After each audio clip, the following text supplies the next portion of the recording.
Hello friends, today we are going to deal with mechanics part. Okay, before to start with the mechanics, let us try to know the definition of mechanics. Mechanics, it's a branch of physical science which deals with the study of object which is at rest or in motion under the action of external forces. Again, this mechanics is divided into two. One is solid mechanics, another one is fluid mechanics. And this solid mechanics we study in the at the level of third semester by the name strength of materials. In civil and in mechanical it is mechanics of material, mom. In civil it is som and mechanical it is mom. And fluid mechanics, okay, fm, that is also a subject we are going to deal with.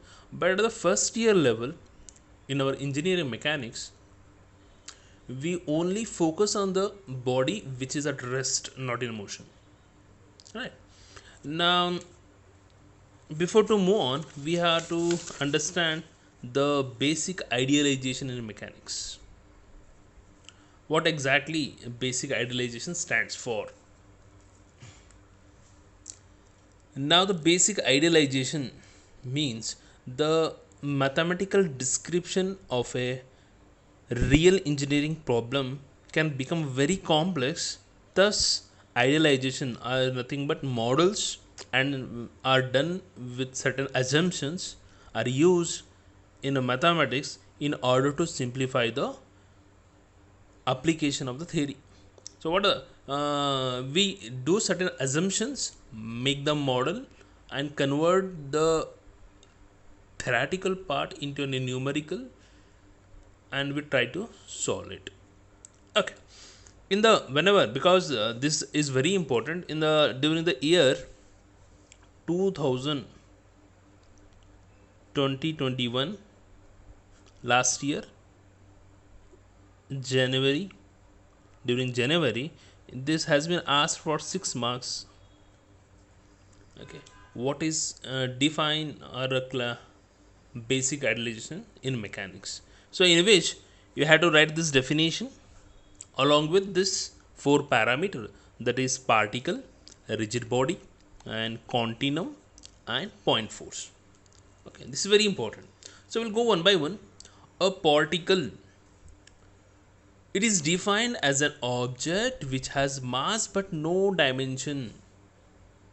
A object, if it is having some certain mass but we cannot measure the dimension, then we can call that as a particle. For example, you might have in a day-to-day class, if you are using chalk board, okay, chalk and board, okay, when we rub the board, some dust particle fall down. Those are the particles, because they are falling down because it is having certain mass. Okay, now next thing is a rigid body. In this first year level, we are dealing with this a rigid body and a force. Among these four parameters in a basic idealization, we mainly deal with this rigid body as well as point force. Okay, now let us try to understand what is rigid body. A rigid body is a solid body in which the deformation is zero or very small. It can be neglected. The distance between any two given point on a rigid body remains same even after an external force is applied. Let us try to understand this. Here I will consider a particle or an object which is solid. Let's say it's a concrete block. On this concrete block, when we talk about a concrete block, it is something like this. Okay. What I do is I will mark some points, 2 points, A and B.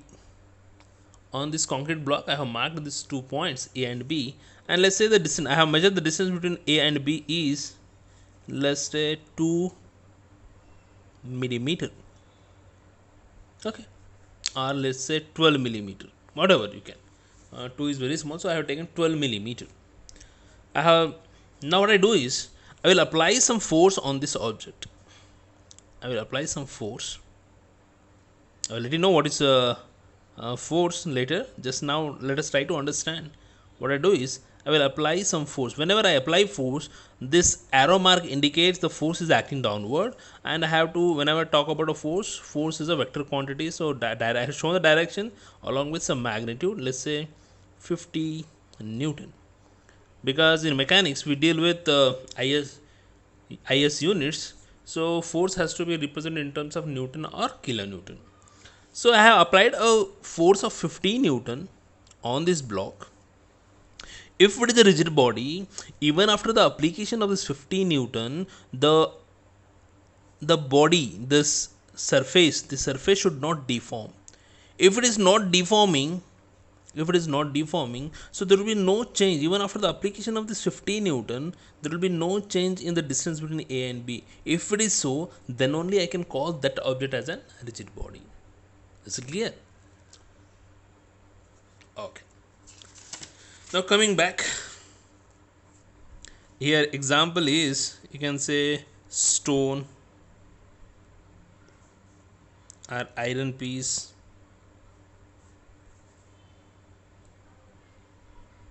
etc., etc. Okay. Next is continuum. A bodies are assumed to have continuous distribution of matter, even though they are made up of particles like atom and molecules. Okay, this is not our concern because we not focus on this continuum here in the first year level, so I will not go in detail regarding this continuum, but we required this one, point force. So talk about a point force now. Now I have written the definition. In reality, we won't come across a point force, but when a force is applied on an object by another object, that there is a non-finite zero area of contact between two bodies that can be considered as a point force. I don't know how many of you understood, but let us try to understand this one, point force. Let's say I have a sphere, I have another sphere. I have two spheres which are one above the other. If I place two spheres one above the other, can anyone tell me what are the number of contact points we have between these two spheres? How many points this two sphere A and B come in contact with? Of course, it is a circular shape, so only one point. Let's say it is a point at which these two come in contact. Now, weight of this A is 4 Newton and this is B is 2 Newton. Now the weight of A is concentrated at a single point. The weight of A can be considered as a point load. I will repeat once again. I have two spheres which are one above the other. The number of points these two spheres come in contact with each other is only one, because if I draw a tangent, the line touches on the circumference at only one point. So let's say this is a point at which this sphere A and B come in contact. Now whatever the weight of this cylinder A, which is concentrated at this point, so the weight of A become the load on sphere B. So, and in that case I can show something like this. A point force at this point, let's say it is block B, and this 4 Newton, because the entire weight of this block A will be concentrated at a single point, so that weight can be considered as a point. In reality, we won't come across this kind of a loading, so that is the reason I have written here. But I have written another definition. In other words, force is defined as a vector quantity which has both magnitude as well as direction, and it is represented by a arrow. Let's say by looking at the arrow, I can say the force is acting towards right. If the arrow mark is acting downward, it means that the force is acting downward. So by looking at the arrow, we can decide in which direction the force is acting. By looking at the magnitude, magnitude mane any number written on that arrow mark indicates a magnitude, by which we come to know how much force is exerted, how much force is applied. Is it clear? Now the unit of the force is we can represent either in Newton or small k capital N, kilonewton. Always Newton should be written in capital letters N, and kilonewton k should be small and N should be capital. Okay. Once we know about the force, one should know about the characteristics of force. Now the characteristics of force are, this is also important in the last semester during 2019-20, again this characteristics of force, define force and write the characteristics of force. So is asked for 6 marks again. Okay, so it is repeatedly asked a question in the examination. Okay, now let us deal with this characteristics of force one by one. In which first and foremost thing is magnitude. The impact made by the force is purely depend upon the magnitude, how much we apply on a particular point on an object. Whatever the force we apply, for example, I will show here. If I want to apply, move this object, this body, solid body, let's say the weight of this body is 6 kilonewton.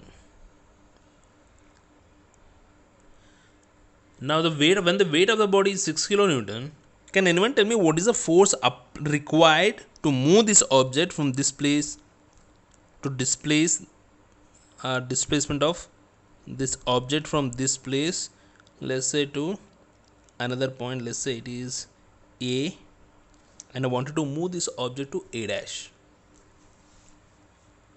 So my motto is, I have a rigid body whose weight is 6 kilonewton, and I wanted to move this entire body from point A to A dash. So is it possible? Of course it is possible. Now what is the magnitude of force required?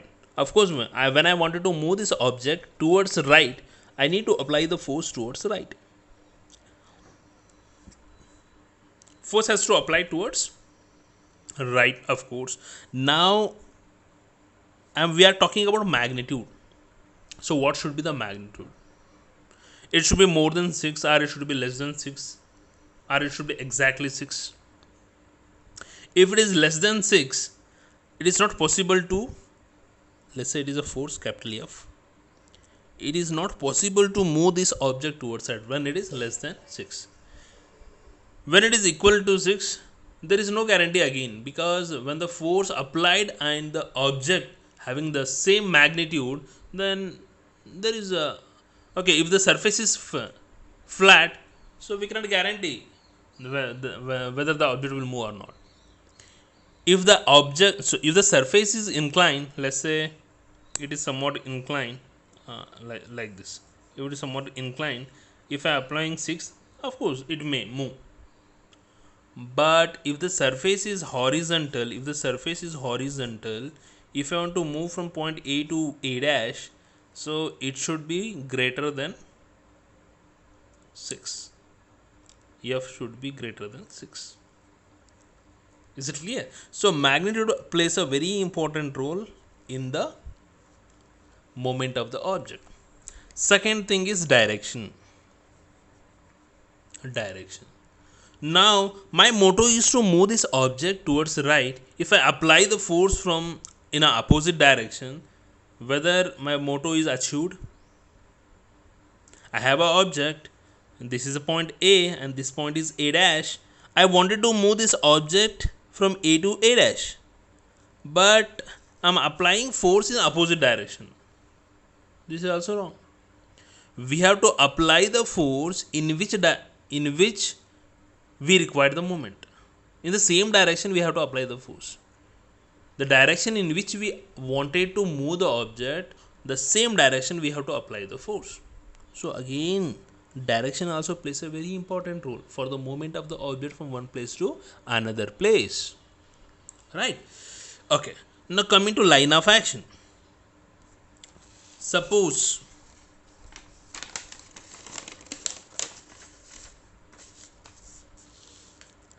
I will take another object, let's say, which is of same 6 kilonewton. Weight is 6 kilonewton. We are talking about line of action.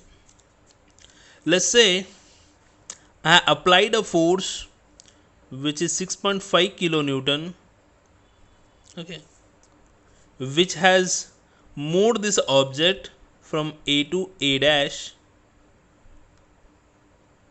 by 1 centimeter. From A to A dash. When I applied 6.5 kilonewton, this object from A has moved to, let's say, this is a displaced place. It has just moved from this point to this point, which is 1 centimeter. After the application of the 6.5 kilonewton, the object has been moved from A to A dash. Okay, fine. We are talking about line of action.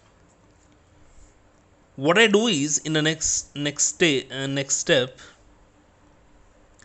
initially the force was applied exactly at this point, center.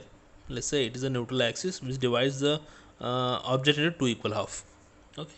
At this point, initially the 6.5 has been applied. Now what I do, I will just apply the 6.5 exactly at the top. Point of application or line of action. Sorry. Line of action we are talking about. Okay. Now what I do is, what I do, I will take another example, same example.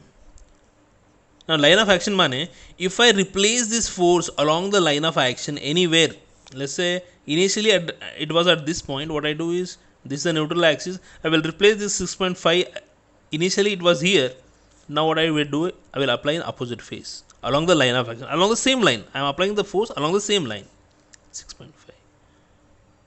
If I replace the force anywhere from this point to this point, anywhere at this point, any number of point, but if it is along the line, then the displacement made by this 6.5 will remain same as that of this earlier force.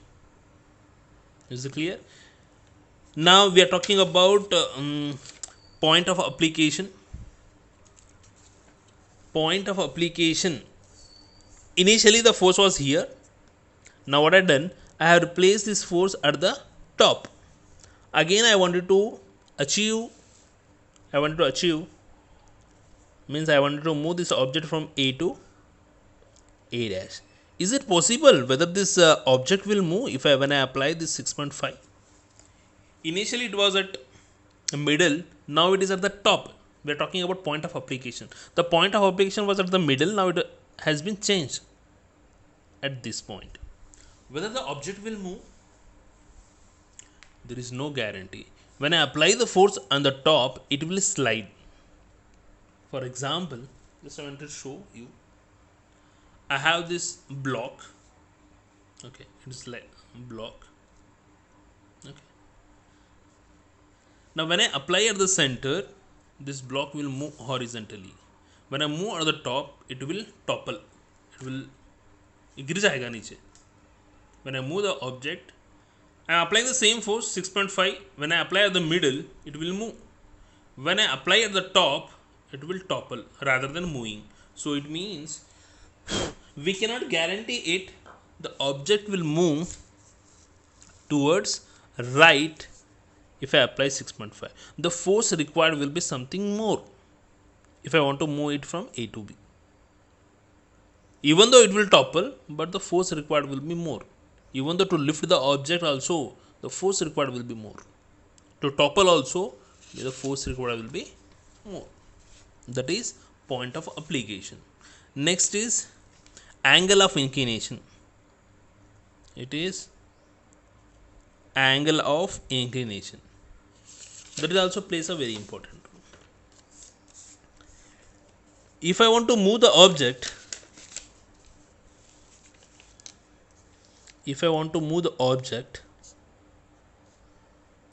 when the force is on the horizontal, 6.5 Newton is enough to move this 6 kilonewton block. But if I apply the same force with some angle, let's say angle is 30 degree, the force applied is 6.5. Whether this object will move from A to A dash. Now in this case also the weight was same, the point of application is also same. Initially it was horizontal, now in this case it is inclined, the force is inclined. Point of application is same, it is 6.5 kilonewton, but it is making some angle which is 30 degree. My question is whether the 6.5 kilonewton which is inclined by 30 degree with respect to x is enough to move this object towards right. Absolutely not. It is not at all enough to move this object. When it is inclined, okay, for example, I will show with this block only. Let's say if I apply, when it is horizontal, it is something like this. If I apply with some angle, again it will topple. So the force required to move this object will be more. It will be more. It will be more. Angle of inclination also plays a very important role. Whenever we, okay, we'll study one by one and we'll prove that if we apply with the angle, the force may reduce, may increase. Okay, that are all these consequences we are going to study when we solve numericals. We come to know. Okay. Lastly, sense. Sense is nothing but after the application of force on the block, whether the block will experience compression or tension. There are two sense. Either the block should experience compression or should experience tension. If I apply, I will take the block, same block.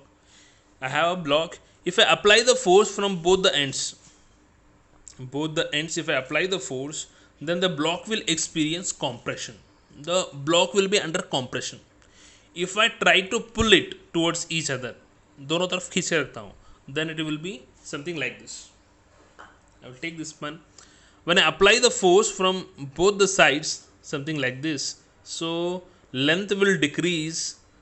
Okay, length will decrease and diameter will increase. Whereas if I apply the force, stretching force, if I try to pull it, the length will increase, whereas depth will decrease. This is going to happen. Sense is nothing but after the application of force, what the object experience, whether it is compression or tension. Okay, with this I will conclude. In the next class I will let you know how to resolve the force.